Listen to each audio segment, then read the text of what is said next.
conference having with y'all. Reminder, as coach entering his 13th season, obviously continuing his record as the longest term coach in Kentucky history, and also the longest current term active coach in the SEC. So we will turn it loose with Coach Stoops. Coach, let's get rolling. Thanks, Tony. That just means one thing. I'm getting old. Good seeing everybody. Appreciate you coming today, Friday. I know people have wondered why. I mean, no big deal. I'm just getting some cut. I'm gonna look uglier than I do right now. So this week, so I just wanted to give you guys some time. I know a lot of you have been wanting to ask questions and get to this point. So I just want to give you the opportunity. Like I said, I'll be available Friday. Just don't particularly want to be on TV with a cut-up face. So that's it. But we've had a great offseason. Really excited about this football team. Just going over some things with our strength and conditioning team, and they told me this is probably the first time in 13 years that we had absolutely 100% participation. Not that you're going to have somebody miss voluntarily, but there's always going to be something pop up here and there. And this summer we had a situation where a freshman was late a couple times, and his unit grabbed him and straightened it out and got him right back on track. So it's been a tremendous off season. It's been very quiet. Guys have put their head down, have worked extremely hard. Like I said, they've been remarkable, really. And you could see that with their strength, with their size, and their commitment to each other. So the fact that we've been so consistent this summer says a lot about the things, and that's the way I've felt. It says a lot about them. It says a lot about the team. And it's the way I have felt throughout this summer, and so that's a good thing.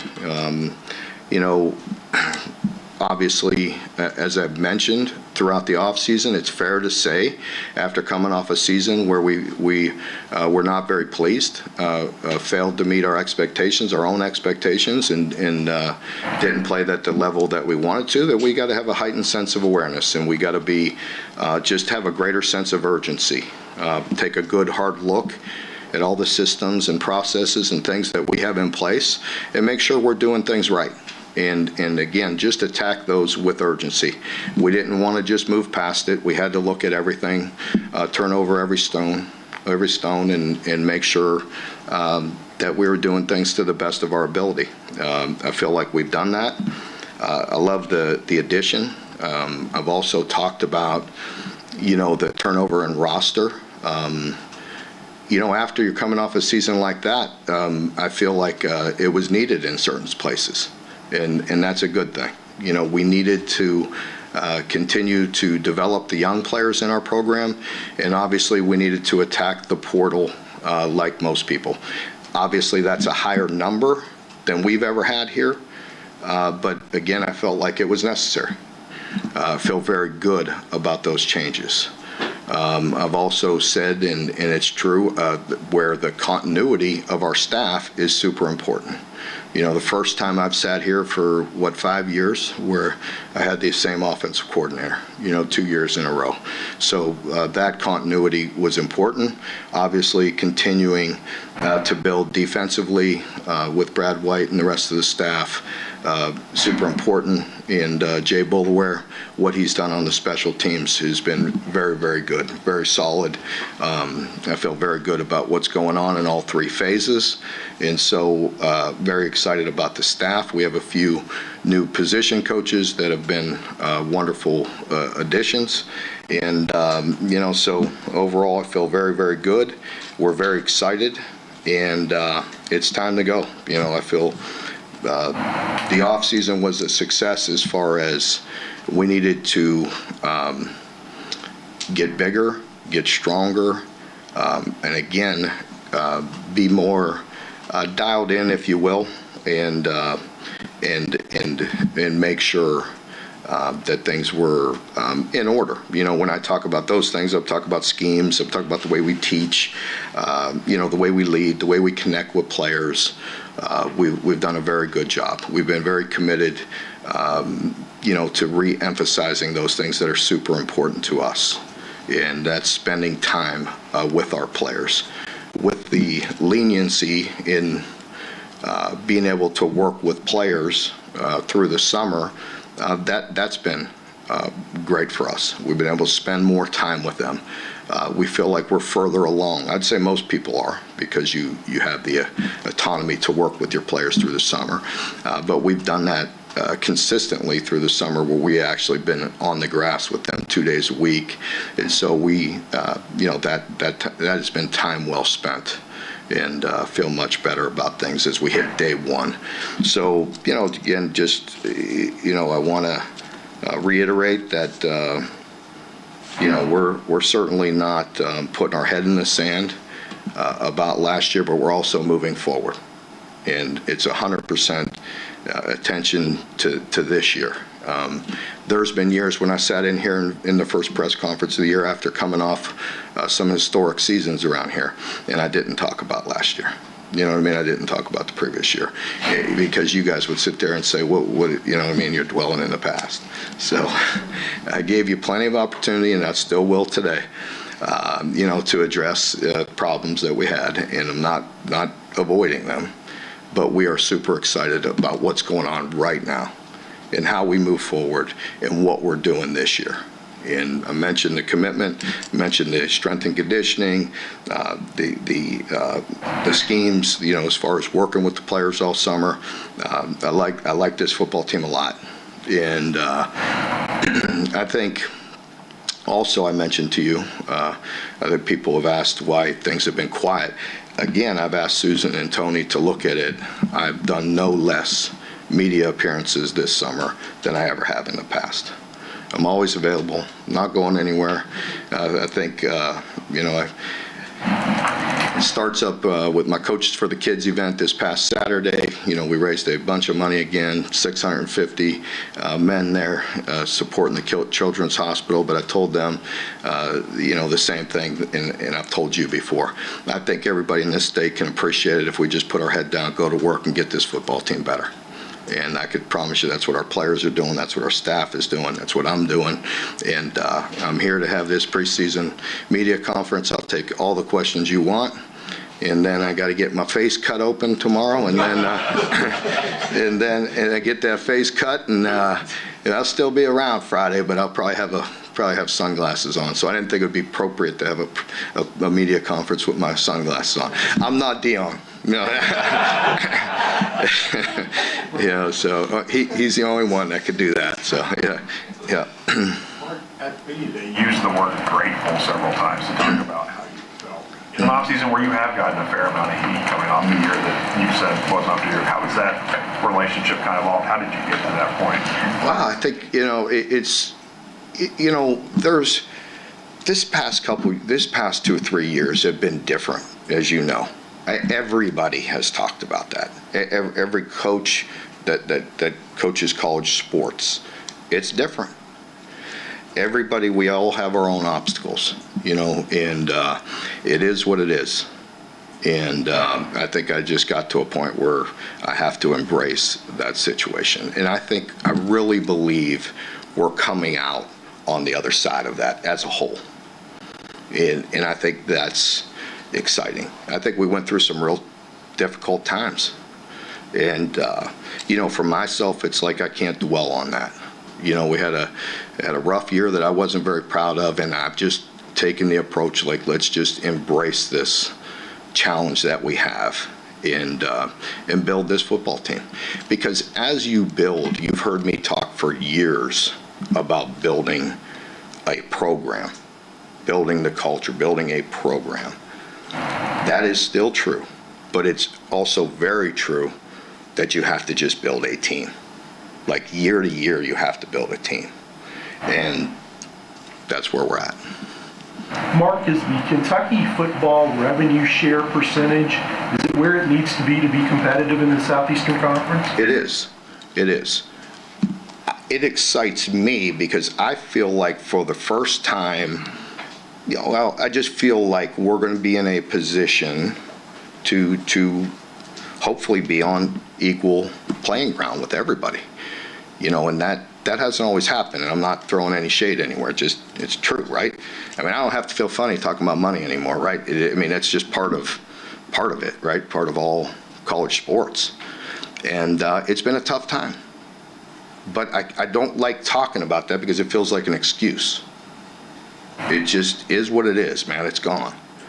But I do feel like as we move forward with the support of the administration, this past, forever, but in particular as we guided, gone through this year and where we're going in the future, I really feel like we could be put in a position to be on really good ground. And I haven't always felt that way. You know what I mean? So that excites me. I feel like we as we move forward, these past 2-3 years have been rough. I really feel like we're in a position the next 2-3 years to really be in a good position. So I feel good about it. Coach, chemistry, maybe locker room things weren't the way it needed to be last season. So how nice is it to have guys like Ty Bryant, Jagger Burton coming back who've seen the good and the bad of UK football, but also know that it means more to them since they're local guys? Yeah, those are two guys that are part of that I'm talking about that have just been so consistent this offseason. I think Jagger's a guy that you look at just physically. Man, he's taken it to another level. And him and Jalen inside, those are guys that have really, they've always been solid and really good players, but I just think the way they've attacked it in the weight room in the off season, they're just guys that could take it to a whole nother level. In Ty, the same thing. You've heard me sit here at press conferences when he was a freshman and talk about how he was, more mature beyond his years, and it's still the same. He's just such a solid guy and a great culture guy, great team, and so I'm excited about that. And again, I think. That is something that I've talked about through the offseason that was probably touchy with me because I feel like it did fall short. But I feel like it's never a bad culture. It's just not to our expectation. And when you lose, that you look at everything. And everything's on the table. And that's certainly part of it. I mentioned that, when we looked at all of our things, culture's the first one, and that we want to make sure it gets back to the level that we expect. Mark, in the past on the D-line, you had really big guys like Q, Dion, and there's a little bit more, I don't want to say juice, or it feels like you got some twitchier guys up front that might not be as big. Can you all do more more different looks than what you might have been able to do in the past? I think we're going to look at all options. And even last year, if you look at the scheme, if you look at the system, we got to just make sure we're, changing that, at times. And we're not going to drastically change anything. But with these type of body types like you're talking about, it gives us the ability to do some other things. And I don't want to give away too much, so I'm trying to guard that right now. But yes, and I do feel like with this group, we're talking about, like, if you just go with the inside guy, you look at David Gusta, he's a guy that's 316, 320 type guy, but man, he can move. He's a guy that, this offseason, he did 225 38 times. He is physically what you want and very twitchy and very disruptive inside. And then you got Khalil, who's 292 pounds. You got Tavion, and again, I'm not making excuses, but you go back to last fall, you got Tavion, who was injured the spring before, along with Josiah. Both of those guys were not even relevant last year until they got healthy, and that was way late. And both of those guys are back. Tavion's a guy that's 300 pounds and that can move, and he's healthy. And Josiah is down. He got a little heavy because he had been injured and everything, and he's back at 320 and gives us some stout stout presence inside. Gerard Smith is a guy like you're talking about that's twitchy, that's 275 pounds now inside. And, McKees, Grace is a guy that's dynamic now. He's physically on the edge, exactly what you're looking for as well. But he's, 272 pounds, 271, 272, but another guy that vertical and 38 inches, 10'6" broad. I mean, very athletic guy. And then you have the addition of Sam Green and Cam Olds, on the edge as well, that are both very good players. And a guy like Steven that plays so hard. So, you got a good mixture of guys with that D-line. As a secondary guy, you have seen players take the step where you got guys like DJ, JQ, players who played a lot last year. Where do you need to see them take that growth? I think just consistency. Inside at the nickel position, you got Q Scott and Jansen that are both need to play at a higher level, with Q's so young, but I think he's going to be a really good football player. And then Jansen's playing, much better, much more consistent. You throw those two in with the other main four, so to speak, you have a really good group. I feel like DJ and JQ have the size. They both played a lot. They should take their game to another level. You got Jordan, who's been a great leader. He's a guy that's solid, 210-pound physically, gives you everything you have, along with Ty. And so you have good experience, really good people. And as I mentioned, I think they could be a real strength. The secondary can be a real strength of this team. So I just think, where they could take it to another level, one thing is just really being dialed into the situation. Football IQ, being very smart, what's the down and distance, what's the situation of the game, what's coming, anticipating things. I think with experience, they could take that to another level. Zach Schreiner was a kicker you all added kind of late. What did you see from him that you all liked? And is that kind of that front position? Is that going to be? Yeah, just depth. Depth at that position. And we feel very good, with Jacob Coway. He's a guy that you heard me brag on him a little bit in the past, but really big, strong leg. Obviously, you're going to need him to come along and have the consistency. We'll see. When he's thrown into it, and the consistency that we've had, we've been blessed with consistency at that position the past couple of years.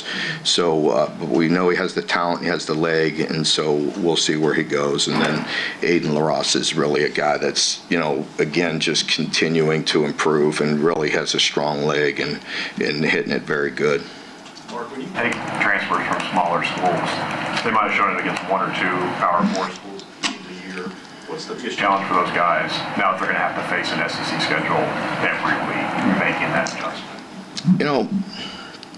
I think just that, just that relentless pressure, and physically we've worked really hard as always, but I think these guys, of the addition, I've talked about some newcomers and however you want to say it. I think one thing I've seen possibly different that's a good thing, as players are getting paid,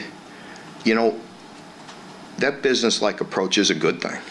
You know what I mean? They're really dialed in, and there's some guys that needed to get stronger, needed to get bigger, and and they're coming up and they're doing that. I think you see a guy like Alex, at tackle playing at Bowling Green, and really good player, glad to have him, and just physically taking this offseason really, really serious and getting better. Another one's Evan, that we have high hopes for at center, but physically needed to change a little bit, and he has, and he's working on that, but and so we'll see. But other points of emphasis that I talked about, you look at us on the offensive line, I think, it's fair to say we need to improve in general from last year, in particular on the offensive line, right? Well, now we go 6'8", 326.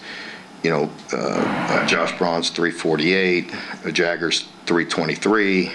Jalen Farmer is a ripped 320 and super athletic. And then Alex is, 310. You got Malachi at 336, and both the left tackles there are 6'8", with some size. And Abba's super athletic at 325. Evans up to a solid 302 and needs to continue to get stronger. But, as you can see, we got some bodies and some experience and some strength there. And really I could go on and on with the team. After last season, we had a meeting and looked at all facets of the program, and in our strength and conditioning team, I really challenged them because they are amazing. They've done a remarkable job for a long time, and they have my full trust. But I did challenge them because I'm like, yeah, we need to be bigger, we need to be stronger, but yeah, we need to be more athletic. We need a lot of things, and so there was a lot of pressure put on them, and they've really delivered. And now it's up to us and our staff to make sure that we, have a great camp. There's always that fine line, and again, I'm not making excuses. I went in the last fall camp worried from the previous spring, because I had 3 guys out for the year and multiple other injuries and guys that were already out with surgeries. And it did have an effect. And I can't pull back. We have enough depth, we have enough bodies, we've got to go. And we've got to be physical in camp. I think it reared its ugly head in the season, with critical goal line situations, critical, 3rd and 4th and 1s. I own that, you know what I mean? But I can promise you, we've already done that in the spring. We went full tilt live, like critical situations, and we can't hold back anymore. The bodies are the bodies. It is what it is, and we'll continue to try to be smart and respect our players, but we have to have a physical camp, and we have to work in critical situations. Go ahead. Talk a little bit about the tight end room. You played a lot of 12 technique last year. You lost some bodies, but you brought some new guys. And other than Josh and Willie, what's behind that you can count on? Well, I think Henry's a guy we talked a lot about in the spring. Boyer, he's a big presence. I mean, not only a good blocker, but I'm going to tell you, he shows up in the pass game as well, just with his size. Henry's, really good. And of course, Skinner is going to be a great addition as well. He's definitely a presence out there that you feel him. Mark, I think there's only 3 returning guys in that wide receiver room. When you have so many new guys fighting for positions, how do you determine, kind of wade your way through the competition throughout this? Yeah, I think that's a good point because, there are a lot of guys. And there's moments where one of them is showing up in certain practices and all that. I think it's got to be consistency. And, that's going to be a good competition through this camp. You got guys that have played a lot of football for us in Mac, Jamori, of course, and Fred. And then, you bring in, Kendrick Law, J.J. Hester, you bring Hardley, as a guy, Troy Stellato, has played a bunch of football at Clemson. And then, DJ Miller's the freshman that so far he was here in the spring, and so we've seen a lot of him, and so there are a lot of there's some good bodies there. I think it's consistency. I will say what's nice about it is we're out there in the summer going through what we call them OTAs, but just out there working with them, and there's sometimes not a lot of difference, with what units are going. There's a lot of good fresh legs out there. So I think it is also fair for me to point out that we need that group to step up.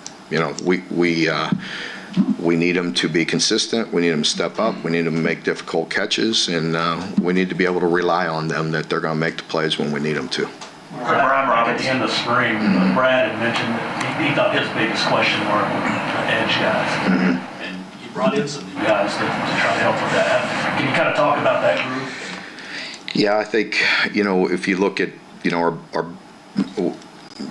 we're based out of a 3-4, but we obviously get to 4-3. But if you look at our edge with the bigger bodies. You look at McKees Grace and Gerard Smith and Brian Robinson and Javion Campbell and all those guys, and of course we can move Khalil out there as well at times and be much bigger, but I think improved, much better. I mean, McKees is a great addition. Gerard is a guy that we've had high hopes for from the beginning, and he's just coming into his own and going to be a really good player for us. And then you look on the other side, and Sam Green and Cam Olds, those guys are very good football players. I think Sam is another one since he's been here, just physically, just his body, the suddenness and what he plays. He's one of those guys that just has a lot of pop to him. He's very stout. And then Cam, he's up to 245, maybe close to pushing 250, and a guy that could bring some pressure off the edge, and we needed that. I think it's definitely a position where we needed to improve, and Steven Souls is a guy that just plays very, very hard and can create pressure as well. So improvement in that area, and we got to. And again, it's another group, just like I talked about with the receivers. We got to have the consistency there, and we have to have the depth. Staying on that group, Mark, just Brian Robinson, where is he at? What do you need to see from him moving forward to come up? Yeah, I think he's a guy that just, still putting it all together, but he's a guy that's very conscientious, tries to work extremely hard. He cares a great deal, and, he's coming along. Mark, the projected inside linebackers are a guy who redshirted last year to gain strength and a converted safety. Can they hold up to the pounding in there? Well, Alex was one of our better players all last year. I don't know where he was on tackles. Was he? One or two. So, Alex has already proven he's past that. He was recruited as a corner, and I thought he might be able to play corner. I liked him out of high school a lot, and I'm like, no, let's start him at corner. He's a big corner, So, but anyway, he's a guy that's proven himself, and he is one of those guys that has been a great leader. Just had a great summer as far as physically taking it to another level. Last year was a great, I would say I was just so pleasantly pleased with him a year ago, making that transition, moving inside, and how well he played a year ago. I expect him to take another step. And with David Rayner, he's a guy that, he has to, continue. He's one, that quite honestly, he has to make sure he continues to get stronger and bigger. Our whole football team has, and he likes to, or he lingers around the same weight all the time. So we just gotta try to continue to make sure he physically can hold up behind that. But that's why you go get a guy like Landon, who is 240 pounds, in there, and is a thumper. So we really feel good about him. And then two guys that have taken big steps that we've liked all along is Grant Godfrey, playing behind him as well. And then on the other side behind Alex is Antoine. And Antoine is a guy that came in he could just lightning fast at 190 pounds, and he's up to, I think, like 216, 220. He hasn't lost a step. He could run. And so, we feel like we're developing that depth behind him that I agree with you we need, because it is hard to hold up in there. And so without calling him out, I'm not calling him out, but he just needs to hold up, is David. Mark, you've gone almost 29 minutes without mentioning the QB, and no one's asked you about it. Good. Let's go prove it. It's basically status quo from the spring. Yeah, I'm not, we feel good about it. We all know we need to play better at that position, but we all know we need to play better around them. We need to give them some time. We need to make tough catches. We need to have balance, and we need to help those QBs out. Feel very good about those guys. With having Bo Allen back as such a mature, smart, almost like a player coach, third, we could invest a ton of reps in the top two guys, and they need a lot of reps. Just a continuity, and just continuing to develop that rapport with the new receivers and the O-line and getting the reps. But Zach and Cutter are two guys that we feel very good about, and, I don't, you guys are invited to practice. You've been to practice. You're going to come. I think we opened it both days this week, right? Friday and Saturday to you all, to you guys, and opened it to public on Saturday. You'll see them participate, and, you'll see what they can do. But I have a lot of confidence in both guys, and we'll go from there. To piggyback off that, there was a game tomorrow. Who would it be? Yeah, if there was a game tomorrow, Zach would be under center. But this whole depth chart is going to move before. Well, not the whole depth chart, but it can move. It's all open to move by the first game. We have a lot of practices to go through. And then, second year in a row, got an SEC game, week 2. A lot of schools play, 3 non-Power 5 schools or Power 4 schools to get the season started. So how is it important to start fast for you guys since you're playing Carolina again? Yeah, it's Ole Miss, you mean? Yeah, we got a big game in week 1. I mean, honestly, I'm not just saying that. It's not coach speak. I think you all could recognize that. A team that's picked to win the MAC, and a very, very mature football team, and well coached and everything. So that's going to be a big game, and that'll get us prepared, because we have to be prepared for week 1. We go Ole Miss, and just in general, talking about the schedule, it's awkward this year as far as where the buys are and all that, and the back half is going to be, I don't even like looking at it, because of the way it falls with no buy and the teams that we play, but it's just an awkward schedule. But again, remember, we're embracing it. We're optimistic and we're excited about it. So, it is what it is. I can't change that. I can't change when our buys are. I can't change who we play, when, all that, so it is what it is. Bring it on. You got a late addition, Seth McGowan at the running backs. What does he bring to this team? What do you like since he's been here? He's a big-time player. He is a big-time player. He's just he's good in a lot of areas. He's explosive. He's got a lot of experience. He's dynamic. And Dante Dowdell is another one, man. Is everything we thought. He's a really physical guy and really good player. And I'm proud of Jamarion. He's really improved and gotten better. And he's one that kind of that mentality that I've talked about, kind of just put his head down. It's been quiet, just been working. I mean, heck, he's almost up to 200 pounds. And so he's a guy that I think he's 198 or 197. He's a guy that just physically, is getting better. And there's good players around him. And so there's good depth there. Mark, about Seth. He was open in New Mexico State about how much he learned from what happened at Oklahoma. In the transfer process, how do you do your homework in a situation like that? And how helpful was it that Coach Bowler was there? It was extremely helpful that Coach Bowler was there and knew who he was as a human, knew he was as a person, along with other folks that I know, around that program and everything. And so obviously it's very important. You do a lot of background, a lot of and a lot of checking and everything, but he's really come a long way. He's learned. He's made a mistake, and and so he has to make the most of it. So he's been a very good addition. I love his personality. He's fun. He's energetic. Does his job, and he's dynamic. Coach, speaking on the receivers, Jamori's the guy that decided to stay despite not having his best year, which you don't see a lot in the current landscape of college sports. Can you speak to his loyalty to the program and how he's embraced kind of a leadership role in this upcoming season? Yeah, I think Jamori's one of those guys. He came from the Ben Major. He had such a great career there, caught so many footballs, and then, came here and, we were working our way through a tough season last year, and it was frustrating on a lot of people. And but I think the way he showed up and made plays down the stretch probably had a lot to do with that, And so just appreciate him and the way he's grown and how hard he's worked, and he's trying to be as good a leader as he can and working hard with that group. And so really appreciate him.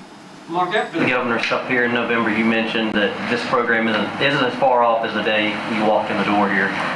Are there things from back then when you were building this program that you can use now, or is the sport so different? Like, that's not even relevant anymore? Well, yes and no. I mean, of course, there are fundamental things that you could always lean in on.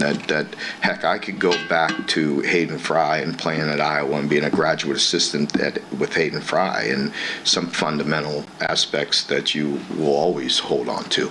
So that part of it, yes, there are. And then there's the piece that changes. Yes, it's definitely changing. As I mentioned, I think, again, same analogy. You program build, and you certainly don't put your head in the sand when you make mistakes or things can be better. You have to look at everything. I'm a big boy, you know what I mean? I don't get sensitive to those things. It's like you better address them, look at them, and get better. But there's also certain aspects that you just better build a good team. It's kind of like in the NFL, you know what I mean? They have a great team if, left tackle gets hurt or starting quarterback or whatever it might be. We fell short last year. That's on me. I've said it over and over again. We didn't have all the pieces in place. It wasn't like everything was a mess. We just didn't have a good enough team. And ultimately, that's on me. Didn't have the right pieces in place as well. Were there other aspects? Yes, I'm not denying that either. It's always magnified. There's always things, you know what I mean, that comes up when you're not as good as you want to be. Yeah. Take it all. Was it challenging to kind of convey that message during the recruiting? How do you feel like the summer recruiting went for you all? Well, the portal, going back to after last season with the portal, we were a top 10 portal, you know what I mean, and did, extremely well there. Again, without crying or going back, I mean, having a few resources helps, right? I mean, let's not put our head in the sand. You know what I mean? Like, you have to have them. And then with this cycle through this summer, I've been very optimistic because I feel like now we feel like there's some outliers out there, but you're working within a cap. You have a fighting chance if there's some semblance of a cap, if you will, right? And so I feel like that has given us a good fighting chance, and I'm very pleased with the way this cycle's going for recruiting when we sign them in December. I love the way that's going. Like you said last. Go ahead. Follow up on those offensive linemen that you talked about earlier, building depth there is Yeah. the goal of you the last couple of years. Do you feel like that's coming on, and how many do you feel like could realistically be in a rotation? I feel like you have the first guard in. All right, so you could move Evan up, Jagger to guard, right? That's the first inside move. Okay, so you got two guards. You got two centers, and then you have the guards that could swing along with Abba. Abba's going to be ready to play. He's a guy that we really feel good about. So that gives you 5 inside as Hayes continues to come along. Hayes is one of those guys like we've had, for years here that you give him time. He's going to work his way into that rotation, as he continues to put his head down and gets better. So I appreciate that. And then with the tackles, I feel really good. Obviously Malachi's a guy that was thrown into the fire, into a very difficult situation for him a year ago, but he learned from it and getting better, getting stronger, getting experienced. And so I really feel good about that. And then with Darren, is a freshman that is going to get a lot of reps because he'd be the 4th tackle right now, but hopefully, through a 3-man rotation until he comes along. So I feel better about the depth. Certainly, you feel like you have 8 guys that can start. Mark, you mentioned last spring or this past spring that you all needed as a staff to do a better job of evaluating people coming through the portal, both as players and as you said, as humans. And you've also said that the leniency and the rules allowed you to work with the guys a lot more. Can I assume that's why you feel so good about this team, because you've got an earlier chance to get to know them? Anytime through the evaluation period, I think everybody wants to be better or be the best they can at that, right? And I've mentioned in here many times, the NFL could come in here and work guys out and meet with them and things we can't do, before they draft them and they make mistakes, right? It happens. And so I think, when I say that, again, I don't say it like that's the headline. It's just, that's common sense. you know what I mean, to improve and to get better, and that we're going to hit some home runs on guys that nobody thought we'd hit home runs on. You don't really talk about that, but the misses you're going to, are magnified, and you don't want to do it, and bringing guys into the program that maybe, are great kids, but maybe can't play at this level. It's not good for anybody, and certainly you don't want to bring people in here that don't meet your standard with your culture and don't meet their standard with playing. Now you're really, in a bad situation. So you don't want to do that. And then with the team, I think it's just the proof is in the pudding with them, right? I think, as I mentioned, with us, that. Starting all the way back to last offseason, there was a lot of work to be done, and and I feel like they've done that. Whether it be all the way back to last winter, with strength, and then you take it to the mat drills or fourth quarter drills and things we do, and the mentality that they had, the toughness that they showed, and then through the summer and the consistency. What they've attacked things have been impressive. As I mentioned, the fact that they've been, darn near absolutely perfect on, attendance and also on time, is pretty remarkable, pretty consistent for an awful lot of workouts. And then with our time on the grass with them this summer has reinforced that. I think they've been very good, very consistent, working very hard, and that's what we need to do. So, to them, they're pretty resilient. They don't really listen to a lot of outside noise. They kind of just put their head down and go to work. And that's where I said maybe the freshness of 50 new faces that weren't here, that didn't have the negativity of that last year. That is refreshing. That helps in certain ways. I like that. The heck with what happened last year. I wasn't part of it. But, they're worried about what we're doing now. And that's fun. Along those lines, Mark, how do you feel that your team has that mental toughness to, if they experience adversity, how will they move past it kind of this season? I don't know that. I just know what we can put them through to try to prepare them for that. And the maturity that I see in them, that's all I could judge it on, because we haven't experienced it yet. But I could promise you when I talk to them, that's one thing you talk about, like when we hit adversity, because it will happen. How will you respond? We try to prepare them the best we can by the stress that we put them under through these last 8 months. And they responded to that. I like the attitude. I like the space that they're in. And that's really all I could judge it to at this point. Mark, I would say, Mark, you kind of just praised unprompted earlier Jamarian Wilcox, and we saw some flashes from him last year, but mentioning the steps that he's maybe taken forward in his maturity, how much better do you think he can be now that he's maybe taking care of those? Well, I think we all saw the talent when he was running the football, and I think you all can understand, like, if you're sitting here and you're making those decisions, I think we all understand competition and depth drives a lot of things, right? And so he hasn't flinched. He's kind of just gone through the process. And that's all you can ask of any young man. And so I really appreciate him of embracing the competition, not running from it, and putting his head down and just getting himself better. And that's all I ever challenge any young man, my own children. Like, let's not worry about anybody else. Let's worry about you. And how do you get better? And he's done that. Mark, John, a kick returner, obviously Marion was one of the best in SEC history the last few years. Yeah. Does Kendrick just slide in there? I know he did that at Alabama. Yeah, he's definitely first option. Yeah, he is. And maybe a guy like Jamarion, too. But K-Law is strong and can run and has some experience, and so he's definitely one. Yeah. Anybody else? Thanks, Coach. All right, thanks, and thanks for understanding. Now you get me out of the way, and you guys could deal with some other folks Friday. So if you see me with a big patch on my eye or looking all funky, don't take a picture of me. All right, no, I'm just kidding. Have fun. Thanks. Yeah. Okay, I got 3 things to tell y'all. If you haven't texted me that you want Time to cover the luncheon today.